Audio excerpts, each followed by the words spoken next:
Hello everyone, and you're welcome to my channel. Today's recipe is Nigerian egg roll. I'm going to show you how I made this delicious mouth-watering one.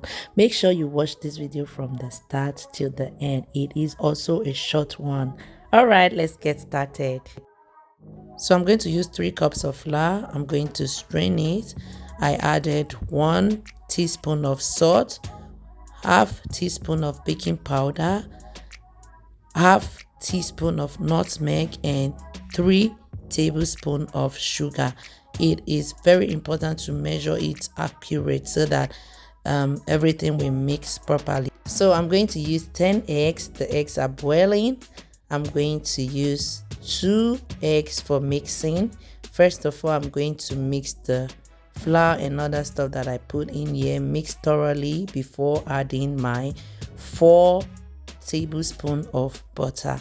After adding the butter, I'm going to mix carefully. Remember, my hands are clean. After mixing without no lumps, I'm going to add my 2 beaten eggs. I'm going to also mix carefully, and after that I'm going to use 1 cup of milk. It is very important to add the milk bit by bit so that it will not be too light.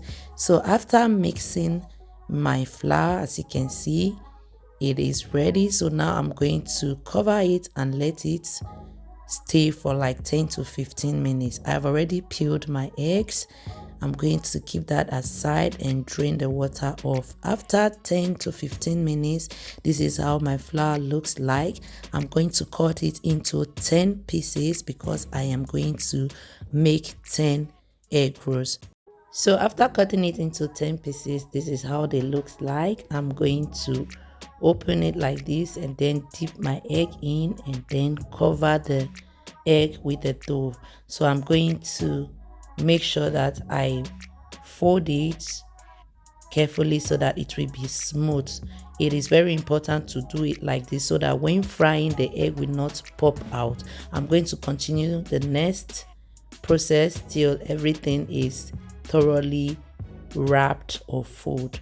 Yeah, so guys, that's it. Remember, egg roll is very delicious. You can eat it with soft drink of your choice. So now I'm going to see if my oil is hot. It is very important not to fry the egg roll when the oil is too hot. You have to let it be on the average, okay? When after putting the egg roll, I lower my heat because I don't want it to burn. If it burns, it's not going to cook properly, okay? So it is very important to lower your heat. And as you can see, after removing the first batch, I also lower my heat. It is very important to lower your heat. This is the last batch, guys. That's it. The egg roll is ready. So I'm going to bring it out and then show you how delicious this looks like. Thank you so much for watching from the start to the end. Please help me to share the video, like, and comment as well. I appreciate all those of you supporting me. You guys are awesome. Don't forget to also follow me on all my social media platforms with the name Mama Triple. And look at this. It looks so good. Bye.